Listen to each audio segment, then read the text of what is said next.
Ketua Konferensi Permusyawaratan Politik Rakyat China, Wang Huning, mengunjungi MPR, DPR, dan DPD Republik Indonesia. Puluhan delegasi bicarakan kerjasama strategis antar parlemen memperkuat hubungan diplomasi Indonesia dan China. Kunjungan Ketua MPR China merupakan simbol persahabatan Indonesia-China yang sudah berlangsung 75 tahun dan langsung disambut oleh pimpinan MPR DPR dan DPD RI. Ketua DPR RI Puan Maharani turut membahas isu strategis nasional dan global yang memerlukan kerjasama antar negara. Dia menyoroti krisis iklim yang mulai dirasakan oleh masyarakat dunia. Selain membentuk grup kerjasama bilateral GKSB bersama DPR, delegasi MPR China juga bicarakan kerjasama berbagai bidang strategis termasuk transisi energi hijau dan energi baru terbarukan.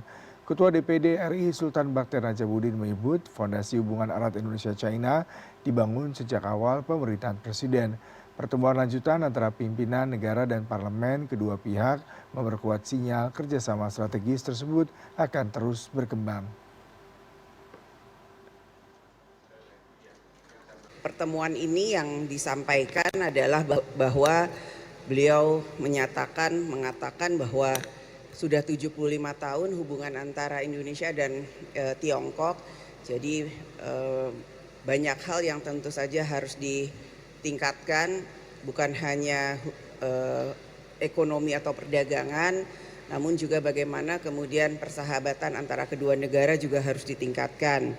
Dan bagaimana kemudian parlemen juga harus berperan aktif dalam meningkatkan hubungan di antara kedua negara. Bahwa hubungan kedua belah pihak, negara, Tiongkok dan China kan sudah sangat baik.